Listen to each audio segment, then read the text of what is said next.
a gente precisa falar sobre a monetização do Dragon's Dogma 2. Por que está sendo tão importante? Por que o pessoal está falando tanto disso agora? A ideia é a seguinte: o Dragon's Dogma 2 ele é um jogo que está sendo vendido com a premissa de que a viagem e a exploração são partes muito importantes do jogo.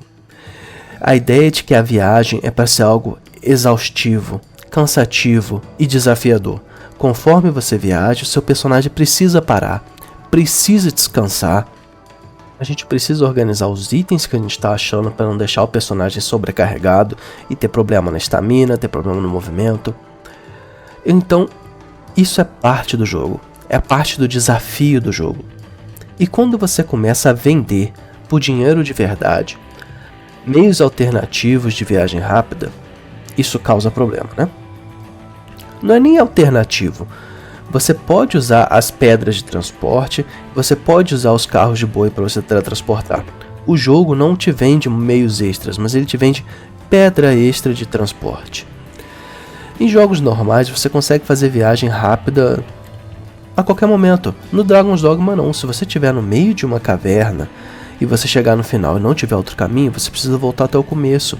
Se você estiver muito longe no mapa e você não souber para onde ir ou como voltar, ou tiver algum problema e você não puder acampar, você tem que fazer uma longa viagem. Mas se você está vendendo meios de você pular essa viagem, mesmo que ela já exista no jogo, está vendendo por dinheiro de verdade, meios de você pular essa mecânica do jogo, isso levanta a pergunta: o jogo ele é difícil de verdade, por planejamento, ou você está planejando isso para conseguir arrancar um pouco mais de dinheiro do jogador? Essa é a grande pergunta. Antigamente, quando as microtransações começaram, eu lembro lá da época do Elder Scrolls, que eles venderam aquela armadura de cavalo horrível, e o pessoal ficou assim: cara, pra que a gente quer isso? Pra que a gente quer gastar dinheiro disso? É só uma armadura de cavalo cosmética idiota, pra que a gente vai usar isso?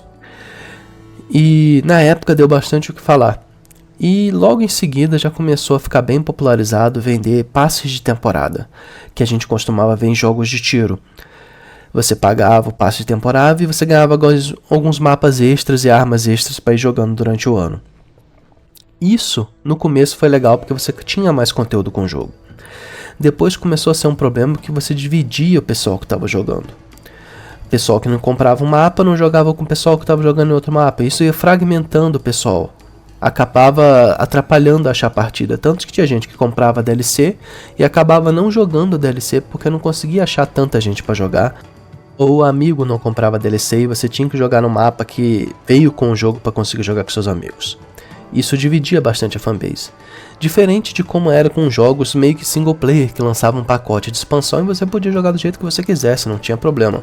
Mas com esses jogos multiplayer começou a criar um certo problema. Então a gente foi, depois de muita reclamação, surgiram os passes de batalha, né? Tipo como o Fortnite faz, que todo mundo ganha conteúdo, mas se você quiser pagar um extra, você consegue ganhar uma roupinha ou outra, coisas que não vão influir no jogo em si. Todo mundo consegue desfrutar do conteúdo base do jogo. Se você gastar um dinheiro a mais, você consegue uma coisinha extra, uma coisinha cosmética, mas todo mundo consegue jogar com todas as fases e todas as armas. Esse, a princípio, foi tido como um bom meio de monetização. Só que muita gente ainda reclama porque isso ativa o tal do FOMO, né? O Fear of Missing Out, que seria o medo de perder alguma coisa. E muitas pessoas se incomodam com isso porque a pessoa fica com medo de perder o item.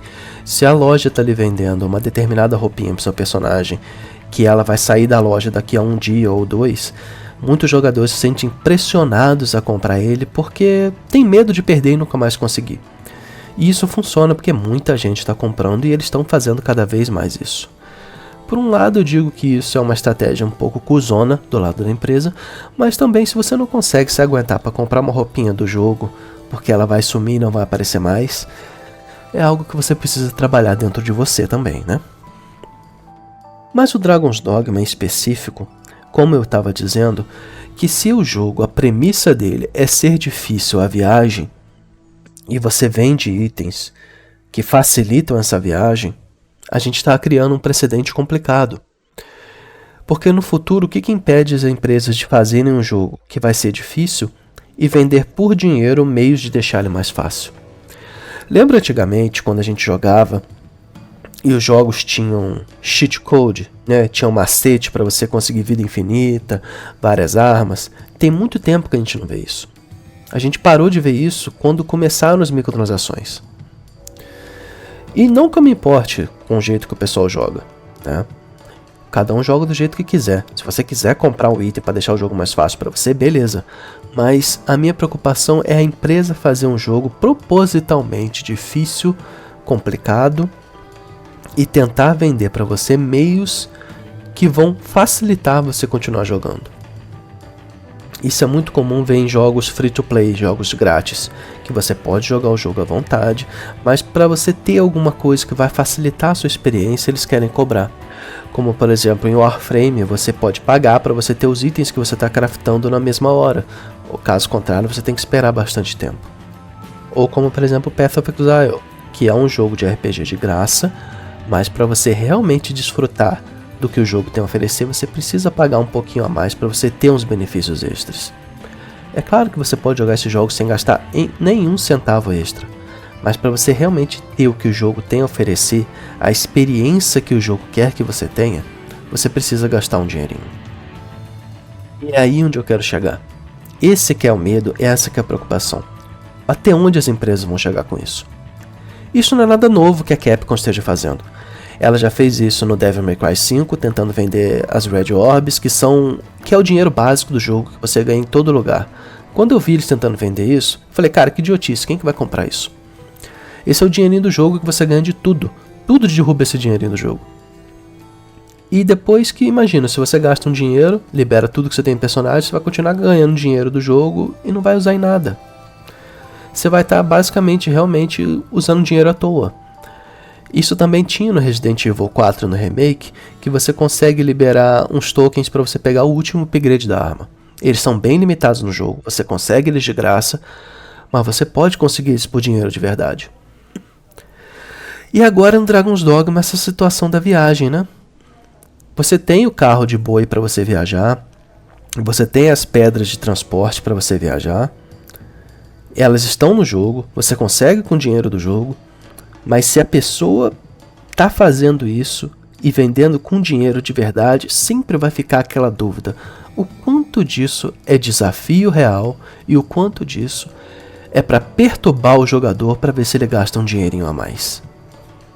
Monster Hunter World tem muitas microtransações. São 200. Só que a maioria é cosmética. A maioria cosmética, não tem nenhuma real ali que ajude você a ter alguma vantagem justa. Mas olha quanta microtransação tem nisso daqui. E uma coisa simples como modificar o visual do seu personagem, eles estão tentando vender para você também. Cada um tem um ticket para mudar a aparência do seu personagem. Se você quiser mudar mais que isso, você vai ter que pagar. Mas, pra quê? Se é uma coisa tão simples, por que não ter isso no jogo, né? Por que não ter isso? Por que não conseguir arrumar isso no jogo de outra forma? Pra que tentar arrumar um dinheiro com uma coisa dessa? E por outro lado, nós temos como Helldivers 2 está fazendo, que nada, nenhum passe de temporada vai embora. Você consegue comprar tudo a todo tempo no jogo. Você acha dinheiro do jogo no próprio jogo. Isso pegou o pessoal de surpresa, que a gente não está acostumado com um tipo de negócio desse que é tão bom para o jogador. Você consegue comprar tudo só jogando. A gente não estava acostumado com isso. E esse é um dos motivos pelo qual fez o pessoal gostar tanto do jogo. Pelo pessoal apoiar tanto o jogo. O dinheiro do jogo ele é mais barato do que o normal. E você consegue achar ele na fase, você pode farmar. Olha que maravilha. Por que mais empresas não fazem isso? Então esse é o meu ponto do Dragon's Dogma. Você não precisa gastar dinheiro que não seja o dinheiro que você usou para comprar o jogo. Tudo que eles estão vendendo já tem no jogo e você consegue bem cedo, bem barato. Eu vou dar para eles o benefício da dúvida de que eles fizeram um jogo do jeito que eles queriam e algum chefe chegou e falou assim, olha só, a gente precisa de microtransação. Enfia qualquer porra de microtransação aí pra gente ganhar um dinheirinho, ver se algum trouxa compra e é isso aí. Eu realmente acredito que foi mais ou menos isso que aconteceu. Que você não precisa comprar nada. Mas se os números das estatísticas deles mostrarem que tem bastante gente comprando isso, eles vão começar a fazer de sacanagem e de propósito deixar um jogo com uma qualidade pior pra gente comprar qualidade de vida, pra gente comprar desempenho. Isso tá abrindo um precedente complicado pro futuro dos jogos.